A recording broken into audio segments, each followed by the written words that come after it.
Hello friends, welcome to my YouTube channel GS exam solution. दोस्तों, कई दिनों से आपके उत्तर प्रदेश कांस्टेबल भर्ती 2023 आने वाली है, प्रस्तावित है। इसके लिए जो सामान्य ज्ञान का यानी जीके जीएस का जो सेट चलाया जा रहा था वो कुछ दिन से प्रतिबाधित था। तो दोस्तों अब आपको डेली मिलेगा, ठीक है। थोड़ा सा टेक्निकल फॉल्ट एरर के कारण और थोड़ी सी जो व्यवस्था है उसको सही करने के लिए थोड़ा सा समय चाहिए था, तो इसीलिए अब सब कुछ सही हो गया है। तो आप हमारे इस व्हाट्सअप नंबर पर PDF ले सकते हैं। और आज सेट 9 है आपका, इसमें टोटल 15 क्वेश्चन होंगे, बहुत इंपॉर्टेंट है। तो साथ में रहिएगा और कमेंट जरूर करिएगा। कमेंट नहीं कर रहे हैं लोग, ठीक है, तो कमेंट जरूर करिएगा आपको वीडियो कैसी लगी। तो चलिए पहला क्वेश्चन देखेंगे कि ईस्ट और मशरूम क्या है, ठीक है। तो इनमें से ईस्ट और मशरूम क्या है? तो ईस्ट और मशरूम इसमें से फफूद है, ठीक है, फंगी, जिसको हम लोग क्या बोलते हैं, फंगी। ये फंगी हैं, ठीक है। क्या है? ईस्ट और मशरूम आपके फंगी हैं, ठीक है। अब इसके बारे में कुछ इंपॉर्टेंट तथ्य देखेंगे। ईस्ट और मशरूम फफूद अर्थात कवक है। ये पड़ रहित तथा संवहन उत्तक रहित होता है। ये पड़ रहित हरित रहित मतलब इसमें क्लोरोफिल जैसी जो चीज़ें होती हैं नहीं पाई जाती हैं। क्लोरोफिल समझ रहे होंगे, जिनके कारण पत्तियों का रंग हरा होता है, ठीक है। ये इनके चीज़ें इनके अंदर नहीं होता है, ठीक है। यह भोजन के लिए दूसरों पे निर्भर रहते हैं। देखिए ये जैसे पेड़ पौधे हैं, यह भोजन के लिए स्वतः अपना भोजन क्या करते हैं, पैदा करते हैं, ठीक है, स्वपोषी होते हैं। लेकिन ये परपोषी हैं, ये भोजन के लिए दूसरे पे निर्भर हैं। ईस्ट जो है एस्कोमाइसिटीज कुल का है तथा मशरूम बेसिडियोमाइसिटीज कुल का सदस्य है, ठीक है। यह आपके लिए इम्पोर्टेंट है, इसलिए दोस्तों विस्तृत व्याख्या सहित आपको बताया जाता है ताकि कोई दिक्कत ना हो, ठीक है। तो चलिए सभी क्वेश्चन ऐसे ही होंगे। दूसरा नंबर क्वेश्चन है कि टमाटर में जो लाल रंग होता है वह किसके कारण होता है? तो टमाटर में लाल रंग आपके लाइकोपीन के कारण होता है, ठीक है।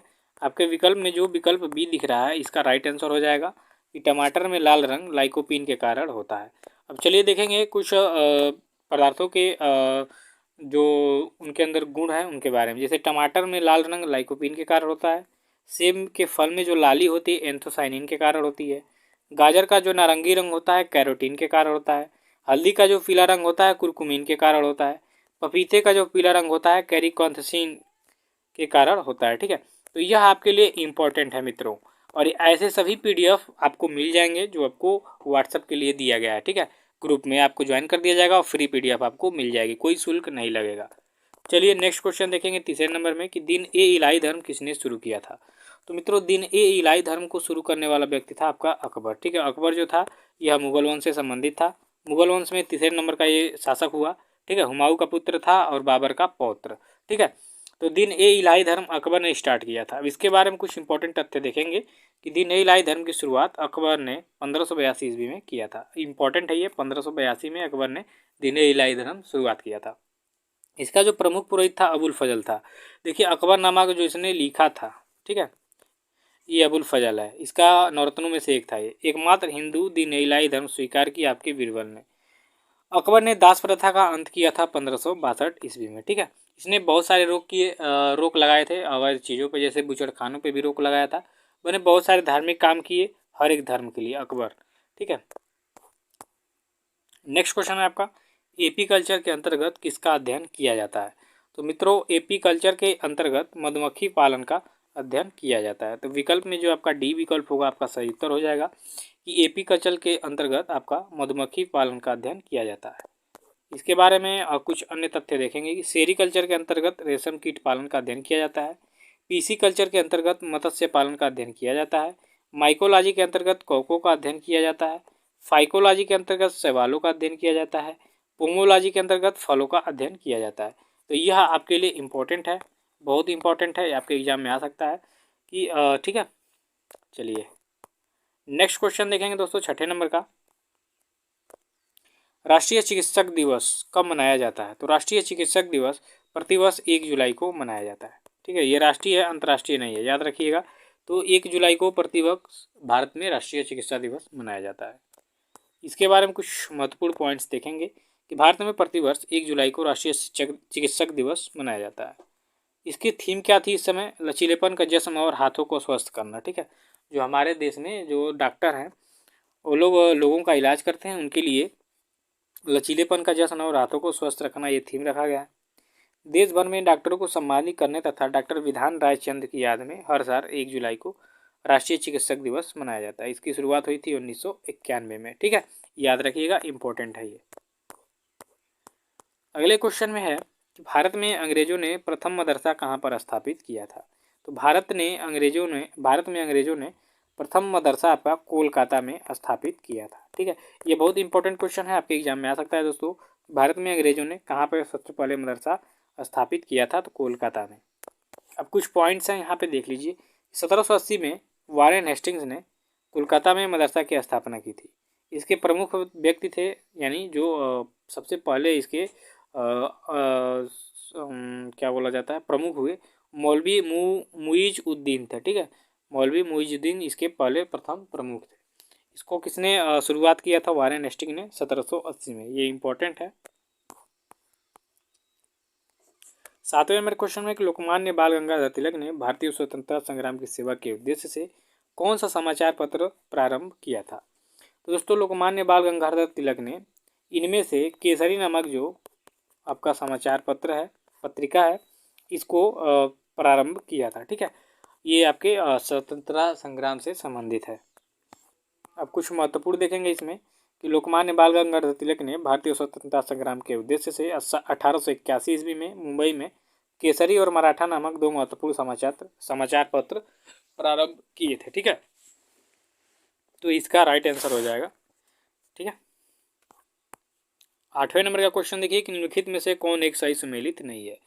महात्मा गांधी यंग इंडिया, बाल गंगाधर केसरी, दादा भाई नौरोजी राष्ट्र गुफ्तार, बी आर अम्बेडकर इंडिपेंडेंट। तो देखिए महात्मा गांधी का जो पत्रिका है यंग इंडिया सही है, बाल गंगाधर तिलक का केसरी अभी ऊपर देखा सही है, दादा भाई नौरोजी राष्ट्र गुफ्तार ये सही है, लेकिन बी आर अम्बेडकर जी द्वारा इंडिपेंडेंट वाला ये सही नहीं है। तो आपका डी विकल्प क्या हो जाएगा, सही उत्तर हो जाएगा। इनमें से भी जो आपका विकल्प डी है वो सुमेलित नहीं है। अब चलिए कुछ महत्वपूर्ण बात कर लेंगे कि यंग इंडिया महात्मा गांधी से संबंधित है, केसरी बाल गंगाधर तिलक से संबंधित है, राष्ट्र गुफ्तार नामक पत्र जो पत्रिका है दादा भाई नौरोजी से संबंधित है, और भारत के लिए सुशासन की मांग करते हुए मोतीलाल नेहरू ने इंडिपेंडेंट नामक समाचार पत्र लिखा था। अब देखिए यहाँ इंपॉर्टेंट है कि जो आपके भीमराव अम्बेडकर के सामने इंडिपेंडेंट लिखा था, उसको लिखने वाले व्यक्ति जो है मोतीलाल नेहरू थे, यानी जवाहरलाल नेहरू के पिताजी। ठीक है, तो ये इंपॉर्टेंट है, देख लीजिएगा। अगले क्वेश्चन में है कि भारत के समस्त राज्यों के क्षेत्रफल अनुसार उत्तर प्रदेश का कौन सा स्थान है। तो क्षेत्रफल की दृष्टि से देखा जाए उत्तर प्रदेश का स्थान तो चौथा है, और वही जनसंख्या की दृष्टि से देखेंगे तो पहला है। तो इसका सही उत्तर हो जाएगा विकल्प ए कि भारत के समस्त राज्यों में क्षेत्रफल के अनुसार उत्तर प्रदेश का स्थान चौथा है। कुछ महत्वपूर्ण देखेंगे इसमें। पहले स्थान पे आपका राजस्थान है, जिसका आपका क्षेत्रफल है 3,42,239 वर्ग किलोमीटर। मध्य प्रदेश है 3,08,252 वर्ग किलोमीटर। महाराष्ट्र का है 3,07,713 वर्ग किलोमीटर, और उत्तर प्रदेश का है 2,40,928 वर्ग किलोमीटर। ठीक है, 2,40,928 वर्ग किलोमीटर ये आपके उत्तर प्रदेश का क्षेत्रफल है, और ये सभी राज्यों में से चौथे नंबर पे आता है। पहले नंबर पे राजस्थान, दूसरे पे मध्य प्रदेश, तीसरे पे महाराष्ट्र और चौथे पे उत्तर प्रदेश। आगे बढ़ेंगे तो ईटानगर किस राज्य की राजधानी है दोस्तों। ईटानगर आपके अरुणाचल प्रदेश की राजधानी है। ठीक है, भारत का सबसे पूर्वी प्रदेश है ये अरुणाचल प्रदेश, सूर्य भी सबसे पहले यहीं पे निकलता है। ठीक है, तो ये अरुणाचल प्रदेश की राजधानी है ईटानगर। देखिए कुछ राज्यों की राजधानी, अरुणाचल प्रदेश का ईटानगर, मिजोरम का आइजोल, त्रिपुरा का अगरतला, असम का दिसपुर, राजस्थान का जयपुर, नागालैंड का कोहिमा। ये भारत के कुछ राज्यों की राजधानियाँ हैं, बहुत इंपॉर्टेंट है, आपके एग्जाम में आ सकता है। ठीक है, तो इसको याद कर लीजिएगा। अगले नंबर के क्वेश्चन में है कि गरीबी हटाओ का नारा कौन सी पंचवर्षीय योजना के दौरान दिया गया था। तो दोस्तों गरीबी हटाओ का नारा आपके पाँचवीं पंचवर्षीय योजना के अंतर्गत दिया था। तो आपका विकल्प जो सी होगा इसका सही उत्तर हो जाएगा कि गरीबी हटाओ का नारा पाँचवीं पंचवर्षीय योजना के अंतर्गत दिया गया था। कुछ महत्वपूर्ण देखेंगे कि गरीबी हटाओ का नारा पाँचवीं पंचवर्षीय योजना जो 1974 से 78 तक चली थी, इसके अंतर्गत दिया गया था।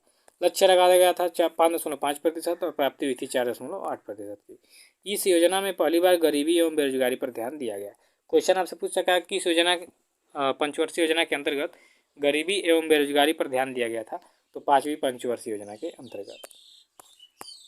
अगले क्वेश्चन में है कि राष्ट्रीय पंचायती राज दिवस कब मनाया जाता है। तो दोस्तों राष्ट्रीय पंचायती राज दिवस प्रत्येक वर्ष 24 अप्रैल को मनाया जाता है। ठीक है, प्रत्येक वर्ष ये 24 अप्रैल को मनाया जाने वाला है दिवस। ठीक है, और ये भारत का राष्ट्रीय है। कुछ महत्वपूर्ण पॉइंट्स देखेंगे कि राष्ट्रीय पंचायती राज दिवस 24 अप्रैल को मनाया जाता है। डॉक्टर मनमोहन सिंह ने 2010 में इस दिवस की घोषणा की थी। ग्राम पंचायत के गठन संबंधी अनुच्छेद आपके 40 में है। 2023 का थीम था आज़ादी का अमृत महोत्सव समावेशी विकास। ठीक है, यहाँ इंपॉर्टेंट ये है कि तो 24 अप्रैल को मनाया जाता है, ठीक, और 2010 में मनमोहन सिंह ने इसको स्टार्ट किया था, घोषणा किया था।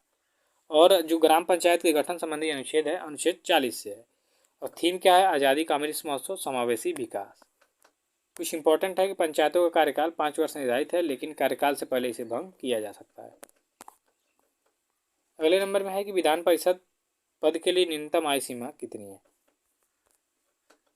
तो विधानसभा परिषद जो है, इसके पद के लिए व्यक्तियों की न्यूनतम आयु 30 वर्ष होनी चाहिए। जैसे राज्यसभा के सदस्यों की लिए आयु वर्ग है, वैसे ही इसके लिए भी है। ठीक है, अगले क्वेश्चन में देखिए इसका पॉइंट्स। विधान परिषद के सदस्यों के लिए न्यूनतम आयु 30 वर्ष निर्धारित की गई है। राष्ट्रपति के लिए 5 वर्ष, उपराष्ट्रपति के लिए 5 वर्ष, राज्यपाल के लिए 5 वर्ष और प्रधानमंत्री के लिए 5 वर्ष ये लोग अपने पद पे रह सकते हैं। लेकिन इसके अंतर्गत इन लोगों पे किसी भी अन्य कारण से हटाया जा सकता है सबको। ठीक है, चलिए 14 नंबर क्वेश्चन में है कि अनुच्छेद 360 के तहत वित्तीय आपातकाल की उद्घोषणा किसके द्वारा की जाती है? तो अनुच्छेद 360 जो है, इसके अंतर्गत वित्तीय आपातकाल जो लगता है वो राष्ट्रपति के द्वारा इसकी उद्घोषणा की जाती है। तो विकल्प में जो आपका बी विकल्प होगा राइट आंसर हो जाएगा। ठीक है, कुछ की पॉइंट्स देखेंगे कि अनुच्छेद 360 का संबंध आपके वित्तीय आपातकाल से है। अनुच्छेद 352 का संबंध युद्ध या बाह्य आक्रमण के समय राष्ट्रीय आपातकाल से है। अनुच्छेद 356 आपके राज्यों के में राष्ट्रपति शासन से संबंधित है। ठीक है, ये रहे आपातकाल से संबंधित कुछ अनुच्छेद, और तीनों जो है राष्ट्रपति के द्वारा लागू किया जाता है। ठीक है, तो राष्ट्रपति के द्वारा इसको लागू किया जाता है, याद रखिएगा। 15वें नंबर क्वेश्चन है कि सर्वाधिक लोकसभा सीट वाला राज्य कौन सा है? तो सर्वाधिक लोकसभा सीट वाला राज्य आपका उत्तर प्रदेश है। उत्तर प्रदेश में सर्वाधिक राज्यसभा सीटें हैं, सीटों की संख्या है 80। ठीक है, तो इसलिए क्या है, सबसे अधिक सीटों वाला राज्य है। कुछ महत्वपूर्ण पॉइंट्स देखेंगे कि सर्वाधिक लोकसभा सीट वाला राज्य उत्तर प्रदेश है। ठीक है, यहाँ पे 80 सीट है। महाराष्ट्र में 48 दूसरे नंबर पे है, बिहार में 40 तीसरे नंबर पे है, आंध्र प्रदेश में 25, पश्चिम बंगाल। ठीक है, तो ये है कुछ महत्वपूर्ण आज के वीडियो में इतना ही। ठीक है, ऐसे ही प्यार दुलार बनाए रहेंगे तो और भी बढ़िया से आपको वीडियो मिलती रहेगी। तब तक के लिए धन्यवाद, थैंक यू सो मच।